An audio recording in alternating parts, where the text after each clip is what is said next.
When it all goes wrong, it does. The insurmountable story of Rose Oriana's greatest trauma gets even worse. Tears, devastation. Just when you thought you were exercising your greatest demons, it is replaced with an even greater demon. A perv. Asshat. Welcome to the Eminence and Shadow's greatest tragedy, turned into one of the best plots of the entire show. Hold your asses right there, folks. If you guys want to know the Eminence and Shadow's greatest tragedy and how it turned into the best plot in the show, then don't be shocked by what you see next. Oh, perv. You ever try to help someone but it goes horribly wrong? It is the gift that keeps giving, and this episode is another incredible example why the delivery of its humor is the best in all of anime. Along with that humor is the show's incredible presentation of building a true plot. No matter how humorous this show gets, it must be grounded. This episode brought together everything that is amazing about the show. Humor, an important grounded lesson, and of course, an unveiling of a magnificent plot. How many shockingly different ways can you deliver a punted punchline that has essentially the same setup? Apparently 2 seasons worth. Contrasting a dark nightmare scenario with humor is something people aren't really allowed to do these days. Dark humor meets dark fantasy. This show never fails to somehow get us to laugh at the worst things possible. That is the brilliance about this anime that you can't take for granted. At the same time, this humor is nothing without substance. That substance is the metaphor that is the moonlight.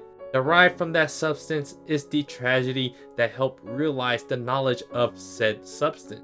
During the day, there is nothing but distraction as you try to make sense of the light. In the night, there is only the moonlight that shines upon you, presenting only your true desires. Let's be real, lots of anime, lots of TV shows, a lot of movies are predictable.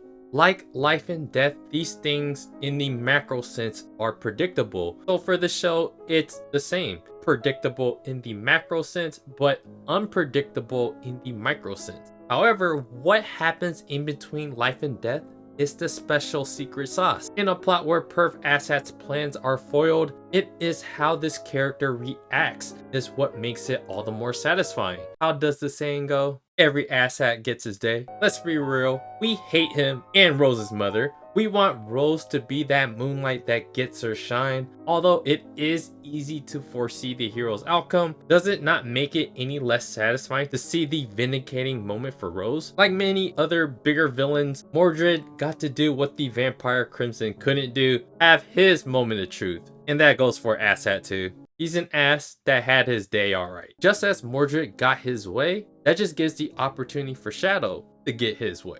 So in a general sense, that's pretty much what I liked about the episode, but let's talk about a lot of the scenes in the first half of the episode because this is where the Eminence and Shadow shines. The first half of the episode is literally everything that is special about the Eminence and Shadow. After Zeta's scene that sets the tone for the episode, we know it's cult oriented.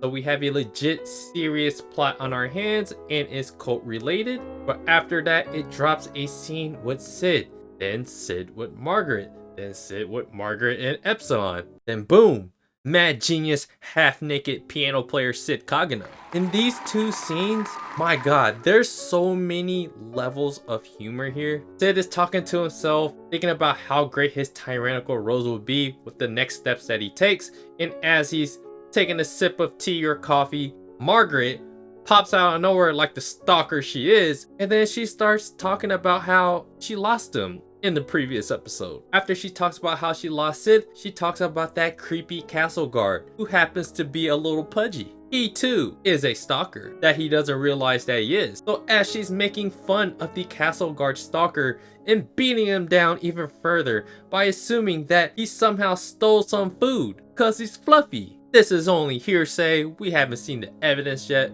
but this whole moment right there was very funny and is a callback from the previous episode, but the bit goes further. So all the while, Margaret won't let go of his hands because he will always be there. Epsilon comes in and gives the traditional female competition because that is her man.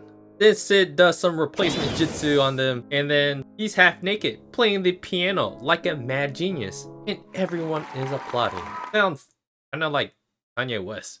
So you had the ironic humor, and then you had the straight up humor, and then you had the nested jokes within the scenes joke. I just love this scene because there's so many things to think about that's funny. And if that didn't tickle your insides, then you might not have a bone of humor in your body. When Sid goes to watch Asshat and Queen Raina get busy, they set up this really cool shot of Sid walking on the side of the building. It's a subtle thing, but visually a very cool perspective. Within this cool perspective is Sid's thought process, which is brilliantly humorous on what he decides to do next. I think though, once Sid saw Perv Asshat and Queen Raina do their thing, I think that confirmed with us from the previous episode, like, no way, is Rose's mom evil?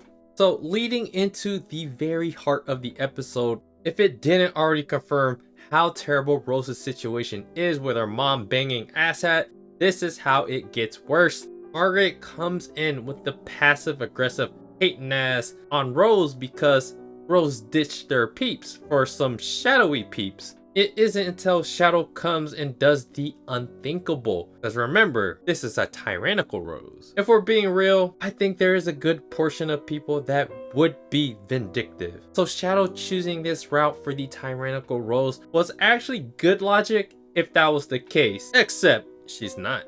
Once Shadow snuck into her room and told her that he'll show her the truth, that is when we don't even have time to think about it. It just goes straight into it. Comment below if you guys really thought that Shadow will show Rose what Asshat and her mom was doing. Because I didn't expect it to go that far, but that plays into the humor. Stylistically, when they showed the fuzzy scenes of them boning each other, that was a highly effective choice in my mind. And to do it that fast, it doesn't give us that time to react. So just as shockingly fast that it hits you, it hits Rose. And it freaks her the hell out, as it should. I'm sure I'm with everyone that we were all totally disgusted. Not only with Asshat and Queen Raina, but what Rose was looking like. To make this all the more impactful and just traumatizing as hell, is Rose is just tearing up and just liquid coming out every hole of her body. And eventually, she throws up. And after she throws up, it was so bad at this revelation of what her mom did, and she felt so sick to her stomach that she passes out. I'm not sure if there are many of us that would throw up at the sight of their mom boning, but once again, highly effective for being utterly disgusting. This is why some people are afraid to tell other people the truth, because the truth hurts. It will break them.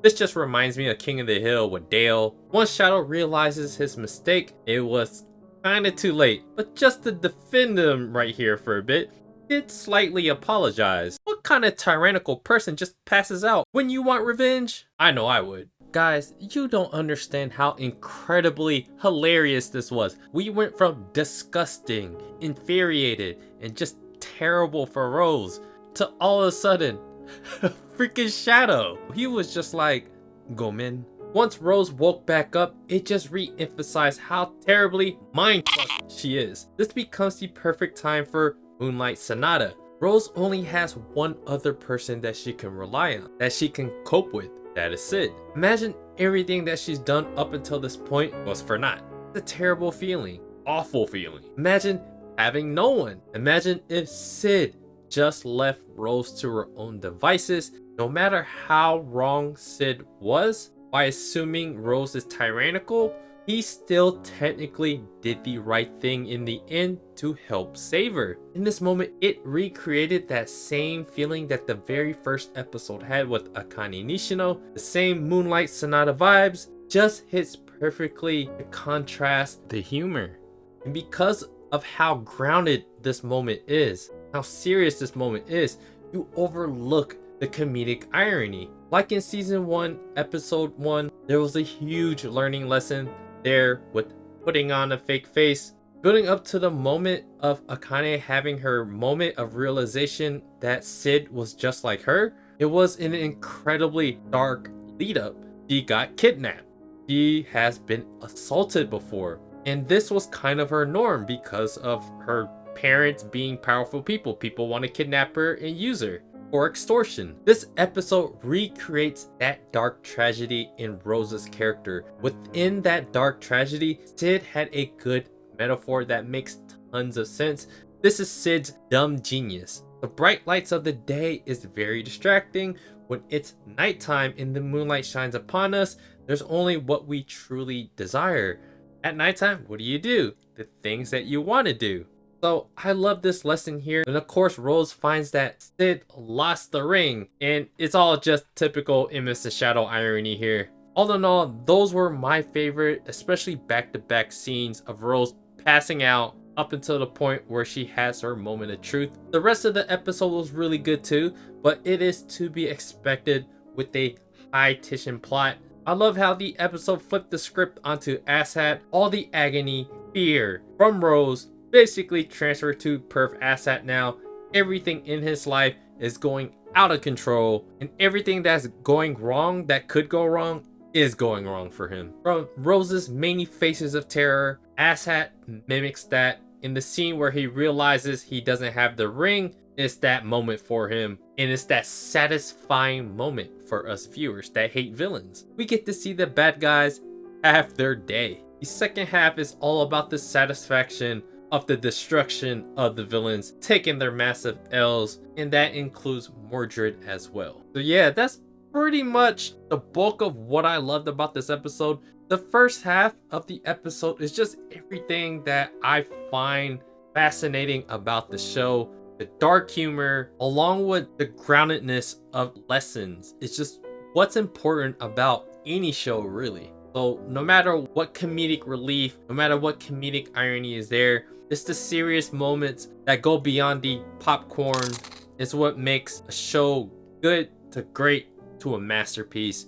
And what can I say? I'm a broken record at this point. I love the Eminence Shadow. You guys know that. And I will continue to make videos and write about it. And that's how much I love this show. But there are other shows out there that I like, that I want to make videos and blog about. So yeah, if you guys want to check that out, let me know what your favorite moment was in this episode and anything about Rose Oriana. I love this for her.